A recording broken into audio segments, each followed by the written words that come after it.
Hey babies, Jammo-approved here, and I just watched The Rover. It's a film by director David Michod, made for the low price of $12 million, then released quietly in 2014 by the good folks at A24. I missed it at the time, I must have been doing something else, but found it recently when I was on a little Guy Pearce bender.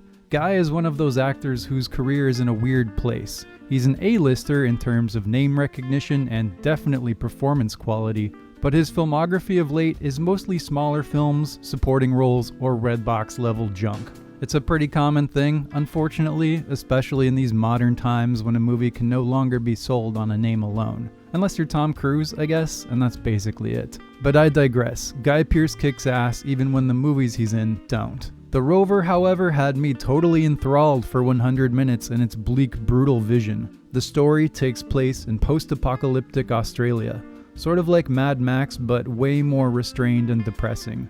And things kick off when some criminal types steal Guy Pearce's car. He is then determined, for reasons unbeknownst to the audience until the ending, to get it back by any means necessary. Along the way, he picks up Robert Pattinson, who plays the brother of the lead car thief, and the two form an uneasy bond built upon the threat of violence. The first thing I love about The Rover is the tone. It is unrepentantly oppressive. This is what we might refer to as a feel-bad movie, and it's not afraid to stare deep into the darkness. People will die, often for no reason at all, and the environments give the impression of age and dust, like you've just entered some loathsome desert kingdom of run-down gas stations and farmhouses populated by murderers and freaks, just eking out a miserable postmodern existence. Compassion and goodness are in short supply, especially where our central characters are concerned. The Guy Pearce character, simply known as Eric, is almost beyond the salvation we might typically bestow on an anti-hero.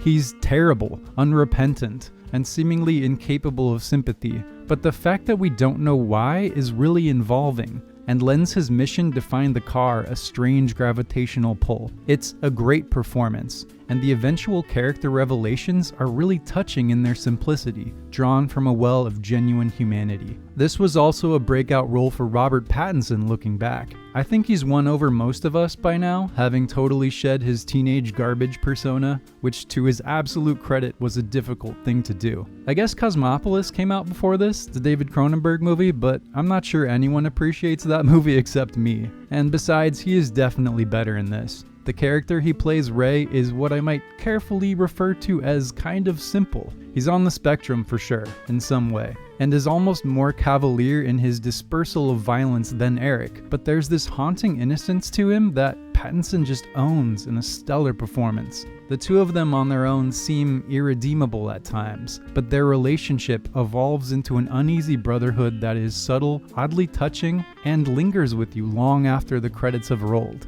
I also want to shout out on that note the excellent character work from the supporting cast throughout the film. The Rover is not an easy watch. It lingers on a knife's edge of subtle menace and provides little to no sense of levity or catharsis. The characters are as broken as the world they inhabit, and any redemption rings kind of hollow in light of their actions. It's not only not for everybody, it's barely for anybody, but I kind of loved it, and maybe you will too. Join me in hell, my friend. The Rover beckons. Thanks for watching, and I'll see you in the next one.